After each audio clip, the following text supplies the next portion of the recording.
پیارے نبی صلی اللہ علیہ وسلم فرماتے ہیں کہ جب فرشتے اس کی روح کو قبض کرتے ہیں تو اس کے روح کو قبض کرنے کے وقت جب فرشتے آتے ہیں اور اس کی روح کو لے کر کے جاتے ہیں تو اس کی آنکھیں روح کا پیچھا کرتی رہتی ہے، جس کی وجہ سے اس کی آنکھیں کھلی کی کھلی اور پھٹی کی پھٹی رہ جاتی ہیں۔ اسی لیے شریعت یہ تعلیم دیتی ہے کہ جب بھی کسی کا انتقال ہو تو وہاں پر جو لوگ موجود ہیں اس کو چاہیے کہ ان کی آنکھ کو بند کر دیا جائے، اور آنکھ کو بند کر دیا جائے، ورنہ جب لاش ٹھنڈی ہو جائے گی، سرد پڑ جائے گی تو یہ آنکھ پھر بند نہ ہونے والی ہے۔ ان الحمد للہ نحمده ونستعینه ونستغفره ونعوذ بالله من شرور انفسنا ومن سیئات اعمالنا من يهده الله فلا مضل له ومن يضلله فلا هادي له واشهد ان لا اله الا الله وحده لا شريك له واشهد ان محمدا عبده ورسوله يا ايها الذين امنوا اتقوا الله حق تقاته ولا تموتن الا وانتم مسلمون يا ايها الناس اتقوا ربكم الذي خلقكم من نفس واحده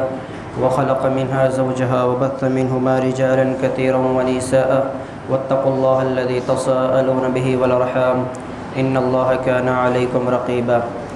يا ايها الذين امنوا اتقوا الله وقولوا قولا سديدا يصلح لكم اعمالكم ويغفر لكم ذنوبكم ومن يطع الله ورسوله فقد فاز فوزا عظيما اما بعد فان خير الحديث كتاب الله وخير الهدي هدي محمد صلى الله عليه وسلم وشر الأمور محدثاتها وكل محدثة بدعة وكل بدعة ضلالة وكل ضلالة في النار أعوذ بالله السميع العليم من الشيطان الرجيم من همزه ونفخه ونفسه ولقد خلقنا الإنسان ونعلم ما توسوس به نفسه ونحن أقرب إليه من حبل الوريد إذ يتلقى المتلقيان عن اليمين وعن الشمال قعيد ما يلفظ من قول إلا لديه رقيب عتيد وجاءت سكرة الموت بالحق ذلك ما كنت منه تحيد ونفخ في الصور ذلك يوم الوعيد وجاءت كل نفس معها سائق وشهيد لقد كنت في غفلة من هذا فكشفنا عنك غطاءك فبصرك اليوم حديد وقال قرينه هذا ما لدي عتيد ألقيا في جهنم كل كفار عنيد مناء للخير معتد مريب الذي جعل مع الله إلها آخر فألقياه في العذاب الشديد قال قرينه ربنا ما أطغيته ولكن كان في ضلال بعيد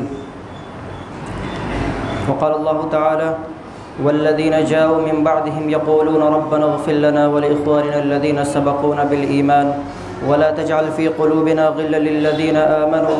ربنا إنك رؤوف رحيم۔ خطبہ مسنونہ کے بعد قرآن مجید کی ایک آیت میں نے آپ کے روبرو تلاوت کی ہے۔ اللہ تبارک و تعالیٰ نے اس آیت کریمہ کے اندر مومنین کی ایک دعا کو نقل کیا ہے۔ اللہ تبارک و تعالیٰ نے فرمایا مومنین کی دعا کو نقل کرتے ہوئے کہ والذین جاءوا من بعدهم یقولون ربنا اغفر لنا ولاخواننا،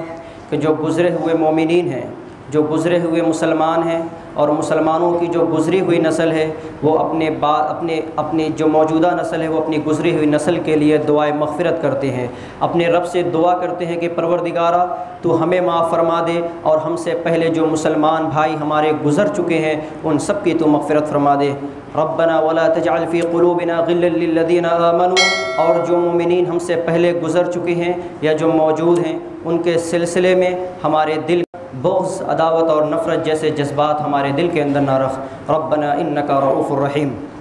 حضرات، اس دنیا کے اندر انسان نے بہت ساری چیزوں کا انکار کیا،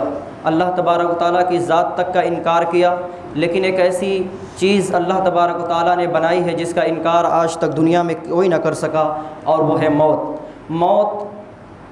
کے بعد کے کچھ مسائل اور کچھ احکام آج کے خطبہ جمعہ کے اندر ہم دیکھیں گے کہ موت کے بعد کسی کی موت اور کسی کی وفات کے بعد وہ کون سے مسائل ہیں اور کون سے احکام ہیں جن کا جاننا ہمارے لیے ضروری ہوتا ہے، اور بہت سارے جگہوں پر اور بہت سارے لوگوں کے اندر نہ جاننے کی وجہ سے اور لا علمی کی وجہ سے بہت ساری غلطیاں اور بہت سارے غلط تصورات ہمارے سماج کے اندر اس کی وجہ سے پائے جاتے ہیں۔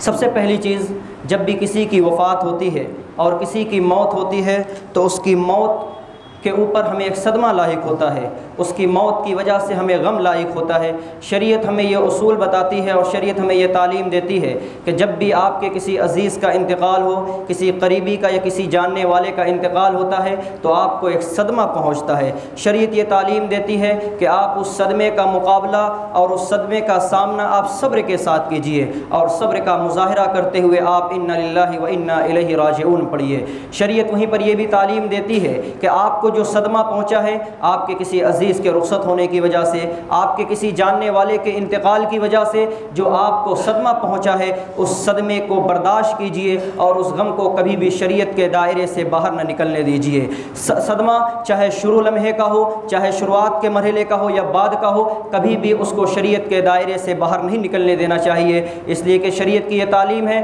کہ انما الصبر عند الصدمۃ الاولی، جو صبر کیا جاتا ہے وہ صدمے کے پہلے مرحلے میں کیا جاتا ہے۔ آپ کا کوئی عزیز رخصت ہوا، آپ کا کوئی قریبی کا انتقال ہوا، آپ کے کسی جاننے والے کا انتقال ہوا، آپ شروعاتی دور کے اندر اس کے اوپر صبر کیجئے، یہی شریعت کی تعلیم ہے۔ وہیں پر اس کے بعد اس کا مقابلہ جب ہم صبر سے کرتے ہیں، دوسری تعلیم شریعت کی یہ ہے کہ آپ کے گھر میں کسی کا انتقال ہوا، آپ کے جاننے والے کا کسی کا انتقال ہوا، تو جو بھی وہاں پر موجود لوگ ہیں انہیں چاہیے کہ انتقال جس کا ہو رہا ہے فوراً اس کی آنکھ کو بند کیا جائے، فوراً اس کی آنکھ کو بند کیا جائے، اس لیے کہ اگر وہاں پر موجود لوگوں نے اس کی آنکھ کو بند نہیں کیا، میت اور لاش، اس کی جو لاش وہاں پر رکھی ہوئی ہے، اگر اس کی آنکھ کو بند نہ کیا جائے اور اس کے بعد اگر جسم سرد پڑ جائے، ٹھنڈا پڑ جاتا ہے، تو اس کی آنکھیں کھلی کی کھلی رہ جاتی ہیں، پھٹی کی پھٹی رہ جاتی ہیں، اور یہ منظر دیکھنے والے کے لیے بڑا بھیانک اور کریہ معلوم ہوتا ہے، بڑا ڈراؤنی اس کی شکل لگتی ہے، اس لیے کہ شریعت یہ کہتی ہے، پیارے نبی صلی اللہ علیہ وسلم فرماتے ہیں کہ جب فرشتے اس کی روح کو قبض کرتے ہیں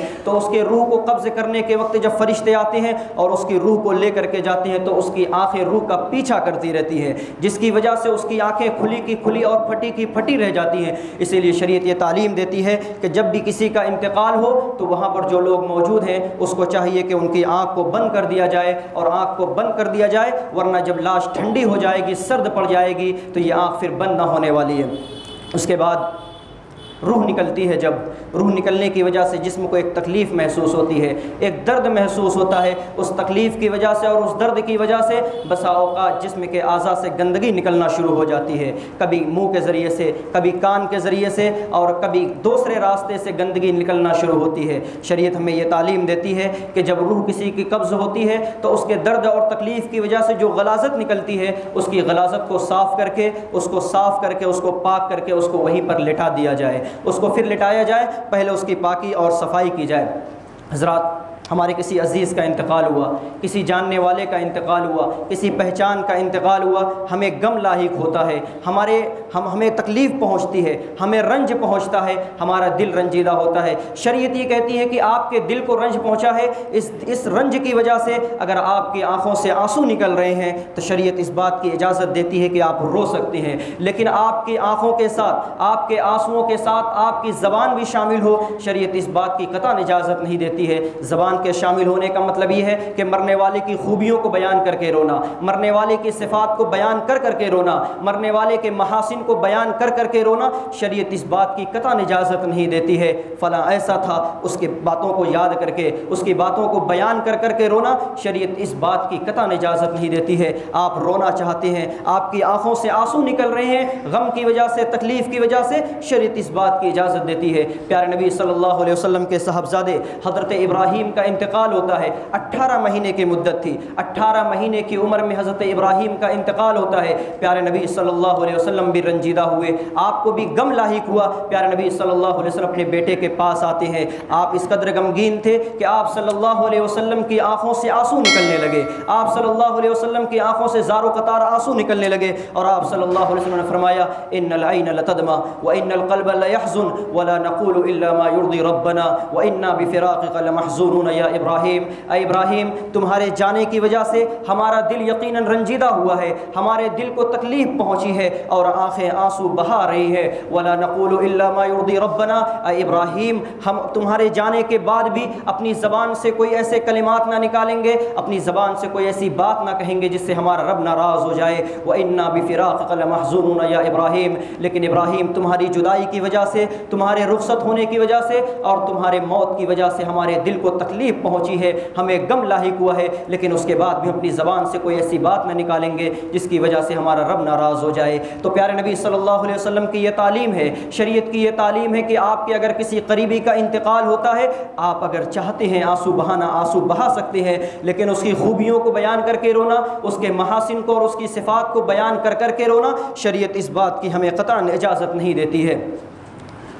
کسی کا انتقال ہوتا ہے، ہماری عادت ایک ہے، ہمارے درمیان یہ رائج ہے کہ انتقال کی خبر سننے کے بعد صرف انا للہ و انا الیہ راجعون پڑھ لیتے ہیں، صرف انا للہ و انا الیہ راجعون پڑھ لیتے ہیں۔ شریعت ہمیں یہاں پر بھی یہ تعلیم دیتی ہے کہ صرف انا للہ و انا الیہ راجعون پڑھ کر کے آپ خاموش مت رہیے، بلکہ اس کے لیے دعائے مغفرت کیجیے۔ آپ نماز جنازہ کے اندر شامل ہوں گے، اس کے لیے دعائے مغفرت کریں گے نماز جنازہ کے اندر، لیکن جب آپ کو یہ خبر پہنچتی ہے کسی کے انتقال کی، آپ فوراً اسی لمحے میں اس کے لیے دعائے مغفرت کیجیے، اس کا نام لے کر کے دعائے مغفرت کیجیے۔ حضرت ابو سلمہ رضی اللہ تعالی عنہ کا انتقال ہوتا ہے، پیارے نبی صلی اللہ علیہ وسلم کو خبر ملتی ہے ابو سلمہ کا انتقال ہو گیا ہے۔ اللہ کے رسول صلی اللہ علیہ وسلم فوراً کہتے ہیں اللہم اغفر لابی سلمہ، اللہم اغفر لابی سلمہ وارفع درجتہ فی المہدیین، اے اللہ تو ابو سلمہ کی مغفرت فرما اور ان کے درجات کو بلند فرما دے۔ معلوم یہ ہوا کہ اگر کسی کا انتقال ہوتا ہے تو انتقال ہونے کے بعد اس کا نام لے کر کے دعائے مغفرت کرنی چاہیے۔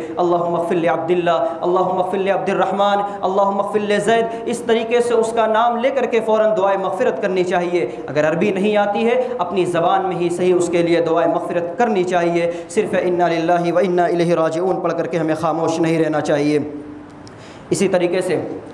ہمارے عزیز کا انتقال ہوا، ہمارے باپ کا انتقال ہوا، ہمارے بیٹے کا انتقال ہوا، بھائی کا انتقال ہوا، کسی دوست کا، کسی قریبی کا انتقال ہوا، ہمارا چاہنے والا تھا، ہماری معرفت کا تھا، دنیا میں ہم اس سے محبت کرتے تھے، وہ دنیا میں ہم سے محبت کرتا تھا، ہمارا اس سے لگاؤ تھا، اس کا ہم سے لگاؤ تھا، بڑے اچھے تعلقات تھے، انتقال ہو گیا، رخصت ہونے کا وقت ہے، دل چاہتا ہے کہ ہم اسے ایک مرتبہ دیکھ لیں، دل چاہتا ہے کہ ہم اسے ایک مرتبہ چوم لیں، دل چاہتا ہے کہ ہم ایک مرتبہ اس کا بوسہ لے لیں۔ شریعت اس بات کی اجازت دیتی ہے کہ اگر آپ چاہتے ہیں کہ میت کا بوسہ لیں، میت کو چوم لیں، اس بات کی شریعت اجازت دیتی ہے کہ اگر آپ کا کوئی قریبی، آپ کا کوئی چاہنے والا آپ سے رخصت ہو رہا ہے، میاں بیوی اگر بوسہ لینا چاہے بوسہ لے سکتے ہیں، بھائی اپنے بہن کا بوسہ لے سکتا ہے، باپ اپنے بیٹے کا بوسہ لے سکتا ہے، بیٹا اپنے باپ کا بوسہ لے سکتا ہے، شریعت اس بات کی اجازت دیتی ہے۔ حضرت عثمان ابن مظعون رضی اللہ تعالیٰ عنہ کا انتقال ہوتا ہے، پیارے نبی صلی اللہ علیہ وسلم کو ان کے انتقال کی خبر ملتی ہے، آپ صلی اللہ علیہ وسلم حضرت عثمان ابن مظعون کے پاس آتے ہیں،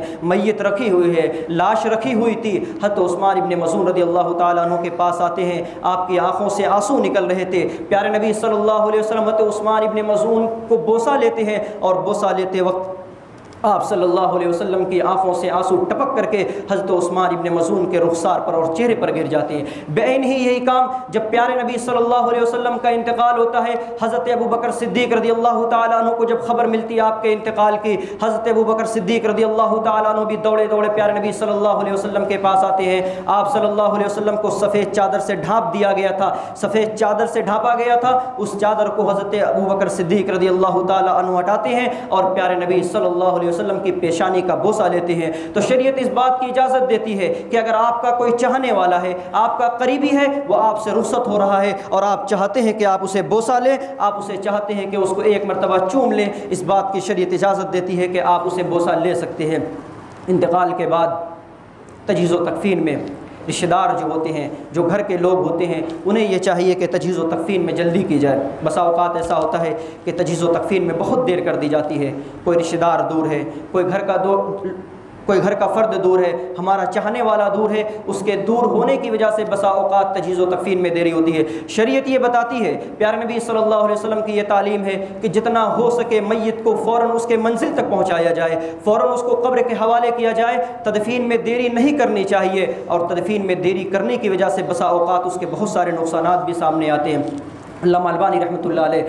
اس زمانے کے مشہور محدث گزرے ہیں، حضرت علامہ البانی رحمۃ اللہ علیہ کا جو وصیت لکھتے ہیں، اس وصیت میں ایک بات یہ لکھتے ہیں کہ جب میرا انتقال ہو جائے، میرے انتقال کے بعد جو میری اولاد شہر کے اندر رہے، صرف انہی کو میرے موت کے اور میرے انتقال کی خبر دی جائے، جو لوگ دور ہیں شہر سے ان کو میرے انتقال کی خبر نہ دی جائے۔ کیوں؟ اس لیے کہ اگر شہر سے دور کسی فرد کو انتقال کی خبر دی جائے گی وہ یہی کہے گا ہم 2 گھنٹے میں پہنچ جائیں گے، 4 گھنٹے میں پہنچ جائیں گے، 10 گھنٹے میں پہنچ جائیں گے، اور اس طریقے سے لاش کو روک روک کر کے ہم رکھ دیں گے۔ اور اس کا نقصان کیا ہوتا ہے؟ بسا اوقات 24 گھنٹے ہمارے گھروں کے اندر لاش روک لی جاتی ہے۔ گھر کا کوئی بھائی دور ہے، کوئی بیٹا دور ہے، کوئی رشتہ دار دور ہے، اور اس کے آنے کی وجہ سے 24 گھنٹے تک لاش کو گھر کے اندر روکا جاتا ہے۔ ہوتا کیا ہے؟ چہرہ بگڑ جاتا ہے، آنکھوں سے کان سے خون نکلنے شروع ہو جاتے ہیں، اور ایک طریقے سے اس کے اندر میت کی توہین ہوتی ہے۔ بسا اوقات لاش کے اندر سے بدبو شروع ہو جاتی ہے۔ ہمارے کسی قریب کا انتقال ہوا، باپ کا بیٹے کا انتقال ہو، بھائی کا انتقال ہو، اور اس کی لاش سے بدبو آنا شروع ہو جائے اور ہم اس کے پاس اپنی ناک کو پکڑ کر کے جائیں، کیا یہ میت کی توہین نہیں؟ کون اس چیز کو برداشت کر سکتا ہے؟ اسی لیے شریعت کی تعلیمات میں بڑی مصلحت ہے۔ شریعت ہمیں یہ تعلیم دیتی ہے کہ اگر آپ کے گھر میں کسی کے انتقال ہوتا ہے، کوئی میت ہے، تو اس کو جتنا جلدی ہو سکے آپ اس کے منزل تک پہنچائیے، اس لیے کہ قبر اس کا انتظار کر رہی ہے، فرشتے اس کا انتظار کر رہے ہیں، اور اللہ کی نعمتیں قبر میں اس کا انتظار کر رہی ہیں۔ اب روح جو نکلنی تھی وہ تو نکل چکی ہے، اب جسم صرف آپ کے گھر میں باقی ہے، لہٰذا اس کو اس کی منزل تک پہنچایا جائے۔ حضرات، شریعت میت جب انتقال ہو جاتا ہے اس کے بعد لوگوں کو کچھ ہدایات دیتی ہے۔ 2 باتوں کا میت کے سلسلے میں شریعت ہمیں تعلیم دیتی ہے۔ سب سے پہلی چیز یہ کہ جب ہم میت کو غسل دیں، میت کو جب غسل دیا جاتا ہے تو میت کے راز کو افشا نہ کیا جائے۔ بسا اوقات مرنے والے کے جسم کے اندر کبھی کبھار پھوڑے ہوتے ہیں، کبھی کبھار زخم ہوتے ہیں، کوئی ایسا عیب ہوتا ہے کہ جس عیب کو اگر باہر بیان کیا جائے تو دشمنوں کو ہنسنے کا موقع ملتا ہے، دشمنوں کو موقع ملتا ہے۔ بسا اوقات ایسا بھی ہوتا ہے کہ مریض کوئی ہوتا ہے، پرانا مرض ہوتا ہے، اس کے زخم سے کیڑے نکلنے شروع ہو جاتے ہیں، اور اگر غسل دینے والا اس راز کو، اس چیزوں کو اگر باہر بیان کرتا ہے تو باہر لوگوں کو ہنسنے کا موقع ملتا ہے۔ ہماری بد دعا تھی، اس وجہ سے ایسا ہوا، اس نے ہمارے ساتھ ایسا کیا تھا، اس وجہ سے ایسا ہوا۔ اس طریقے کی جب باتیں بیان کی جاتی ہیں تو لوگوں کو ہنسنے کا موقع ملتا ہے۔ اس لیے شریعت یہ تعلیم دیتی ہے کہ آپ اگر کسی کو غسل دے رہے ہیں، اگر آپ کسی کو نہلا رہے ہیں، کسی میت کو آپ غسل دے رہے ہیں، تو آپ کبھی بھی اس کے کسی عیب کو بیان نہ کیجیے۔ آپ میت کو غسل دیں گے تو آپ کی نگاہیں پورے جسم پر پڑیں گی، اس کے ایک ایک اعضاء پہ آپ کی نگاہ پڑیں گی۔ ہو سکتا ہے کہ آپ اس کے جسم کے اندر کوئی عیب دیکھ لیں، کوئی ایسی چیز دیکھ لیں جو بیان کرنے کے لائق نہ ہو، اور آپ اس کو بیان کریں تو دشمنوں کو موقع ملے۔ اس لیے من ستر مسلمن کی جو تعلیم ہے کہ مسلمان کے عیب کی پردہ پوشی ہونی چاہیے، یہاں پر پیارے نبی صلی اللہ علیہ وسلم نے ایک تعلیم دی ہے، اور ایک حدیث بیان فرمائی ہے کہ جو کسی میت کے عیب کو چھپاتا ہے، جو کسی مرنے والے کے عیب کو ظاہر نہیں کرتا، اس کو چھپا کر کے رکھتا ہے، اس کی اللہ تبارک و تعالیٰ مغفرت فرماتا ہے۔ اور ایک حدیث کے اندر آپ نے بیان فرمایا کہ اس کی 1 مرتبہ نہیں بلکہ 40 مرتبہ اللہ تبارک و تعالیٰ اس کی مغفرت فرماتا ہے، جو کسی میت اور کسی مرنے والے کے عیب کو چھپا کر کے رکھتا ہے۔ وہیں پر غسل دینے والے کو اس بات کا بھی احتیاط رکھنا چاہیے اور خیال رکھنا چاہیے کہ اس کو نرمی کے ساتھ غسل دیا جائے، اس کو آہستہ آہستہ غسل دیا جائے۔ ہڈیاں سخت ہو جاتی ہیں، جسم اس کے ٹائٹ پڑ جاتی ہیں، لہٰذا ایسے موقع پر غسل دینے والے کو چاہیے کہ نرمی کے ساتھ غسل دیا جائے۔ آپ نے فرمایا کسر عظم المیت ککسر حیہ، کہ مریض جو مر چکا ہے، جو میت ہے، اس کی ہڈیوں کو توڑنا ایسے ہی قابل مذمت جرم ہے جیسے کسی زندہ انسان کی ہڈی کو توڑا جائے۔ لہٰذا میت کو جو غسل دے رہا ہے، میت کو، اسے غسل دینے والے کو چاہیے کہ نرمی کے ساتھ غسل دے اور اس کے راز کو کبھی بھی افشا نہ کرے۔ اسی طریقے سے میت کے کفن کی ذمہ داری ہمارے یہاں پر عام طور سے رشتہ دار اس کو اٹھاتے ہیں، رشتہ دار بھی دے سکتے ہیں، بھائی بھی دے سکتے ہیں، کوئی بھی دے سکتا ہے، لیکن افضل اور بہتر یہ ہے کہ جو کفن میت کو دیا جائے وہ اس کے چھوڑے ہوئے مال سے دیا جائے۔ اس کا جو مال متروکہ ہے، جو وہ چھوڑ کر کے جا رہا ہے، جو اس کا مال میراث ہے، جو اس کی کمائی ہے، اسی کمائی سے اس کا کفن دیا جائے، اور کفن اچھا ہونا چاہیے۔ پھٹا پرانا کپڑا، پھٹا پرانا لباس سے کفن نہ دیا جائے۔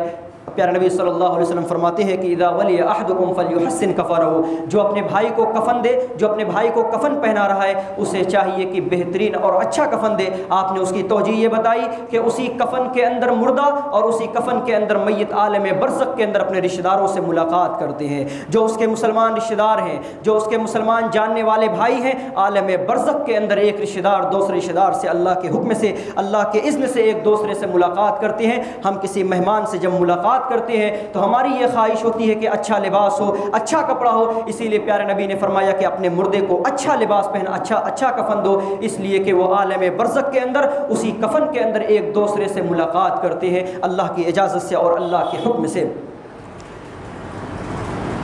پیارے نبی صلی اللہ علیہ وسلم کی اسی طریقے سے ایک ہمارے درمیان ایک جو چیز رائج ہے اور جو بہت غلط تصور ہے بسا اوقات پایا جاتا ہے، الحمدللہ اب یہ دھیرے دھیرے ختم ہو رہی ہے، اور وہ یہ ہے کہ جب کسی کے شوہر کا انتقال ہوتا ہے تو عورت کو وہاں پر لایا جاتا ہے، عورت کو لا کر کے وہاں پر اس کی مہر معاف کرائی جاتی ہے، مہر بخشوائی جاتی ہے، تجہیز،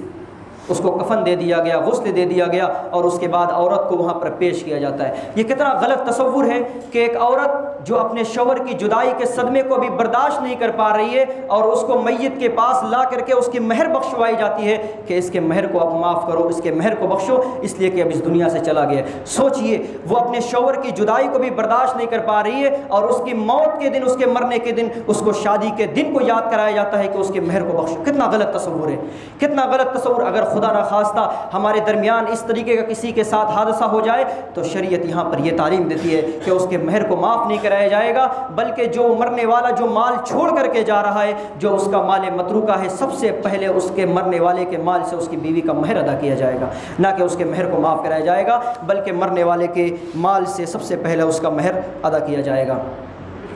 مرنے والا جب مر جاتا ہے تو ہمارے اوپر یہ ذمہ داری اور حق بنتا ہے کہ ہم اس کی نماز جنازہ کے اندر شامل ہوں، اس کی نماز جنازہ اور اس کی تدفین میں شامل ہو۔ پیارے نبی صلی اللہ علیہ وسلم فرماتے ہیں کہ ایک مسلمان کی نماز جنازہ ادا کرنے پر 1 قیراط کا ثواب دیا جاتا ہے۔ اس کے ساتھ ساتھ اگر کوئی جنازہ پڑھنے کے بعد اس کے تدفین تک بھی جاتا ہے، اس کو دفن بھی کرتا ہے قبر کے اندر اتار کر کے، تو اس کو 1 قیراط اور ثواب دیا جاتا ہے، یعنی جنازہ اور تدفین ملا کر کے 2 قیراط ثواب دیا جاتا ہے۔ صحابہ نے پوچھا قیراط کسے کہتے ہیں؟ آپ نے فرمایا کہ 2 عظیم پہاڑ کے برابر اس کو ثواب دیا جاتا ہے۔ مثل الجبلین عظیمین، 2 عظیم پہاڑ کے برابر، یعنی 2 پہاڑ کے برابر اس کو ثواب دیا جاتا ہے۔ پیارے نبی صلی اللہ علیہ وسلم نماز جنازہ کے اندر عام طور سے 4 تکبیریں کہتے تھے، لیکن بسا اوقات آپ صلی اللہ علیہ وسلم سے 8 تکبیرات بھی ثابت ہیں۔ آپ صلی اللہ علیہ وسلم نے 5، 6، 7 اور 8 تکبیرات تک بھی نماز جنازہ ادا کی ہے۔ حضرت علی رضی اللہ تعالیٰ عنہ کے بارے میں آتا ہے کہ جب بھی کسی بدری صحابی کا انتقال ہوا کرتا تھا، یعنی بدری صحابی، وہ صحابی جو جنگ بدر کے اندر شامل ہوئے، جو جنگ بدر کے اندر شامل ہوئے، جن کے بارے میں پیار اللہ تبارک و تعالیٰ نے فرمایا کہ اے بدری صحابہ، اب تم آج کے بعد جو بھی عمل کرو گے تمہیں عمل کرنے کا کوئی بھی گناہ نہیں پڑے گا، چاہے تم کچھ بھی کر لو۔ حضرت بدری صحابہ کے بارے میں آتا ہے کہ جب حضرت علی رضی اللہ تعالیٰ عنہ ان کا جنازہ پڑھایا کرتے تھے تو 6 تکبیرات سے نماز جنازہ ان کی پڑھایا کرتے۔ اہل علم لکھتے ہیں کہ اگر کوئی اہل صلاح میں سے ہو، نیک ہو، متقی ہو، پرہیزگار ہو، تو 4 سے زائد تکبیرات کے ساتھ ہم اس کی نماز جنازہ ادا کر سکتے ہیں، اس لیے کہ حضرت علی رضی اللہ تعالیٰ عنہ بدری صحابہ کی جنازہ جب پڑھایا کرتے تھے تو 6 تکبیرات سے پڑھایا کرتے تھے۔ ان 6 تکبیرات میں ہم کیا پڑھیں گے؟ جیسا کہ پہلی تکبیر میں سورہ فاتحہ، پھر اس کے بعد درود، اس کے بعد جو دعا ہے، اور جو اس کے ساتھ ساتھ زائد تکبیرات ہوں گی اس کے اندر جو پیارے نبی صلی اللہ علیہ وسلم سے جنازے کی جو دعا ثابت ہے، مختلف دعائیں ہیں، ہر تکبیرات میں اس طریقے سے ہم دعا پڑھتے رہیں گے۔ اس کے بعد ایک اہم چیز جو ہے وہ ہے قرض کی ادائیگی۔ مرنے والا مر جاتا ہے، قرض چھوڑ کر کے جاتا ہے،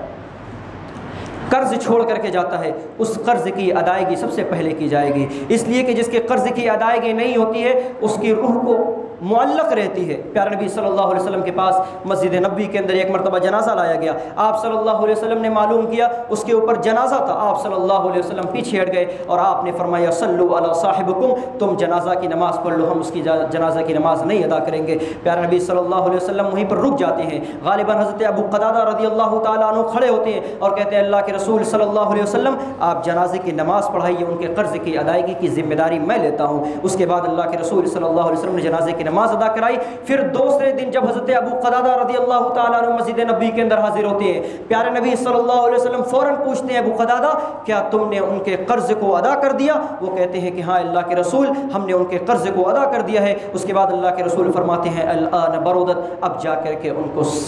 راحت پہنچی ہے، سکون پہنچا ہے۔ معلوم یہ ہوا کہ اگر کسی کا انتقال ہوتا ہے اور اس کے ذمے کوئی قرض ہے، اس کے رشتہ دار کو، اس کے گھر والوں کو چاہیے کہ سب سے پہلے اس کے قرض کی ادائیگی کرے۔ اسی کے ساتھ ساتھ مرنے والا اگر کوئی وصیت کر کے جا رہا ہے، کوئی وصیت کر کے جا رہا ہے تو اس وصیت کو نافذ کرنا اس کے اہل خانہ کے اوپر فرض اور ضروری اور لازم اور واجب ہو جاتا ہے۔ جو لوگ اپنے باپ کی، اپنے بھائی کی، اپنے بیٹے کی وصیت کو نافذ نہیں کرتے ہیں، شریعت ہمیں یہ بتاتی ہے، قرآن یہ بتاتا ہے ہمیں کہ وہ قابل مذمت جرم ہے اور وہ گناہ کا کام کر رہا ہے۔ کسی کے باپ کا انتقال ہوا، اس کا باپ یہ وصیت کر کے جا رہا ہے کہ میرے مرنے کے بعد فلاں مدرسے کے اندر ہم ہر مہینے تنخواہ دیتے رہنا، ہر مہینے پیسہ دیتے رہنا، فلاں یتیم کی کفالت کرتے رہنا، فلاں بیوہ کو راشن پہنچاتے رہنا۔ کوئی اگر مرنے والا اپنے مرنے سے پہلے وصیت کر کے جا رہا ہے تو اس کی وصیت کو نافذ کرنا اس کی اولاد کے اوپر ضروری ہو جاتا ہے، اور وہ اولاد نہایت ہی ناکاری اور ناخلف اولاد ٹھہرتی ہے جو اپنے والدین کی وصیت کو نافذ نہیں کرتی ہے، یا 1-2 مہینے کچھ دن تک وصیت کو نافذ کیا اور اس کے بعد وصیت کو نافذ کرنا چھوڑ دیتی ہے، ایسی اولاد ناکاری ہوتی ہے۔ قرآن نے فرمایا فَمَن بَدَّلَهُ بَعْدَ مَا سَمِعَهُ، جو وصیت کو نافذ نہیں کرتی ہے وہ قابل مذمت جرم ہے اور وہ گناہ کرتی ہے وہ اولاد جو اپنے رشتہ دار یا اپنے والدین یا اپنے بھائی کی وصیت کو نافذ نہیں کرتی ہے۔ اسی طریقے سے انتقال کے بعد جب کسی کا انتقال ہوتا ہے تو شریعت ہمیں سوگ منانے کی اجازت دیتی ہے، لیکن سوگ کا تعلق صرف اور صرف عورتوں سے ہے، مردوں سے سوگ کا تعلق نہیں ہے۔ اگر کسی کے رشتہ دار کا انتقال ہوتا ہے، کسی کے بھائی کا انتقال ہوتا ہے، بہن کو اجازت ہے کہ 3 دن تک سوگ منا سکتی ہے۔ بیٹے کا انتقال ہوا، ماں کو اجازت ہے کہ 3 دن تک سوگ منا سکتی ہے۔ صرف رشتہ دار عورتوں کو اس بات کی اجازت ہے کہ وہ سوگ منا سکتی ہے، مردوں کو اس بات سوگ کا تعلق مردوں سے نہیں ہے، صرف اور صرف عورتوں سے۔ وہ بھی شریعت اجازت دیتی ہے، حکم نہیں دیتی ہے، اگر وہ نہیں چاہتی ہیں سوگ منانا تو سوگ نہ منائے۔ یہ صبر کا اعلیٰ پیمانہ ہے۔ بھائی کا انتقال ہوا، اگر بہن چاہے 3 دن تک خوشبو نہ استعمال کرے، چاہے تو 3 دن تک زیب و زینت اختیار نہ کرے۔ بھائی کا انتقال ہوتا ہے، اگر اسی دن بہن چاہتی ہے زیب و زینت اختیار کرنا، دوسرے دن ہی چاہتی ہے خوشبو لگانا، شریعت اجازت دیتی ہے۔ یہ صبر کا اعلیٰ پیمانہ ہے۔ لیکن اگر سوگ منانا چاہے تو صرف 3 دن کی اجازت دیتی ہے کہ عورتیں 3 دن تک زیب و زینت سے، خوشبو سے اور بناؤ سنگار سے اگر چاہے تو دور ہو سکتی ہیں، سوگ منا سکتی ہیں۔ وہیں پر شریعت بیوی کو اس بات کا حکم دیتی ہے، بیوی کو اس بات کا حکم دیتی ہے کہ اگر کسی کے شوہر کا انتقال ہوتا ہے تو وہ 4 مہینے 10 دن تک مکمل عدت منائے گی، عدت میں رہے گی، اور 4 مہینے 10 دن تک سوگ منا کر کے وہ خوشبو سے، اسباب و زیب و زینت سے اور بناؤ سنگار سے دور رہے گی، اور اسی گھر کے اندر وہ عدت گزارے گی جو اس کے شوہر کا گھر تھا جس کے اندر وہ رہتی تھی۔ تو سوگ منانے کی اجازت شریعت صرف اور صرف 3 دن دیتی ہے، وہ بھی عورتوں کو، لڑکیوں کو، مردوں کو سوگ منانے کا حکم شریعت میں نہیں آیا ہے۔ اسی طریقے سے حضرات، جب کسی کا انتقال ہوتا ہے، انتقال کے بعد غم لاحق ہوتا ہے۔ بیٹے کا انتقال ہوا، باپ رنجیدہ، باپ کا انتقال ہوا، بیٹا رنجیدہ، غم لاحق ہوتا ہے۔ رشتہ داروں کو شریعت اور اسلام اس بات کا حکم دیتا ہے کہ آپ جا کر کے وہاں پر اس کے ساتھ کچھ اچھے کلمات کہیے، اس کے لیے تسلی کے کچھ بول بولیے۔ پیارے نبی صلی اللہ علیہ وسلم نے اس موقع پر ایک الفاظ سکھایا ہے کہ جب بھی کسی کا انتقال ہو جائے آپ اس کے گھر پہ جائیے، آپ اس کے گھر پہ جائیے، اس کی تعزیت کیجیے، اس کے ساتھ مل کر کے کچھ اچھی باتیں کیجیے، تاکہ جس کا رشتہ دار، جس کا قریبی کا انتقال ہوا ہے اس کا غم ذرا ہلکا ہو جائے۔ آپ نے فرمایا ان للہ ما اخذ ولہ ما آتا وکل شیء عنده باجل مسمى فلتصبر ولتحتسب۔ اللہ کی یہ امانت تھی، اللہ نے اسے لے لیا، اب تم صبر کرو، اس لیے کہ صبر کرنا ہی آپ کے لیے زیادہ بہتر ہے۔ تو اس کے پاس جا کر کے اچھے کلمات کہنے چاہیے تاکہ مرنے والے جس کا رخصت ہوا ہے عزیز، اس کو ذرا تسلی ہو جائے، اس کو ذرا صبر مل جائے۔ وہیں پر ایک بہت بڑی بات جو ہم سب کو خیال رکھنا چاہیے، سب سے پہلے اور سب سے ضروری بات یہ ہے کہ ہم دیکھیں یہ ہمارے کسی رشتہ دار کا، ہمارے کسی قریب کا انتقال ہو رہا ہے تو اس کے انتقال ہونے کی وجہ سے اس کے گھر کے اندر کیا کمی آ رہی ہے، کیا کمی آ رہی ہے، اس کی کمی کو دیکھیں، کیا مصیبتیں ٹوٹ پڑ رہی ہے، اس کی مصیبت کو دور کرنے کی کوشش کریں۔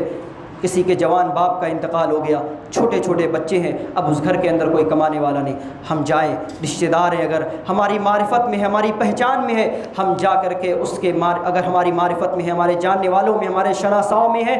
باپ کا انتقال ہوا، چھوٹے چھوٹے بچے ہیں، اس کی ترقی کی فکر کریں، اس کی ترقی کا انتظام کریں، اس کے کھانے پینے کا انتظام کریں، اس کی معاش کی فکر کریں، اس کی تعلیم کی فکر کریں۔ یہ ہمارے اخلاق کا اعلیٰ نمونہ ہوگا۔ کسی کے گھر کے اندر اگر کوئی صرف ایک ہی کمانے والا تھا، اس کا انتقال ہو گیا ہے، اب ہم دیکھ رہے ہیں کہ اس گھر کے اندر کوئی کمانے والا نہیں ہے، اس کی معاش کا انتظام کرائیے، وہاں پر اس کے راشن کا انتظام کرائیے، اس کی فکر کیجئے کہ اس گھر کے اندر رہنے والے لوگ کیسے کھائیں گے، کیسے پئیں گے اور کیسے رہیں گے، یہ اخلاق کا اعلیٰ نمونہ ہوگا۔ صرف جا کر کے دو بول بول کر کے چلے آنا یہ ایک مومنانہ اخلاق نہیں، مومنانہ صفات نہیں، بلکہ اس کے پاس جا کر کے اب اس کی فکر کیجئے، اس لیے کہ اس کے گھر کے اندر اب کوئی کمانے والا نہیں، کوئی اس کا خیال رکھنے والا نہیں، آپ اس کے رشتہ دار ہیں، آپ کی معرفت میں ہے، آپ کی پہچان میں ہے، آپ اس کے پاس جا کر کے اس کی پریشانی کو، اس کی مصیبت کو اور اس کے دکھ کو ہلکا کرنے کی کوشش کیجئے اور ہلکا کیجئے۔ رخصت ہونے والا رخصت ہو جاتا ہے۔ اس دنیا کے اندر ہم صرف مرنے والے کو دو ہی چیزیں پہنچا سکتے ہیں،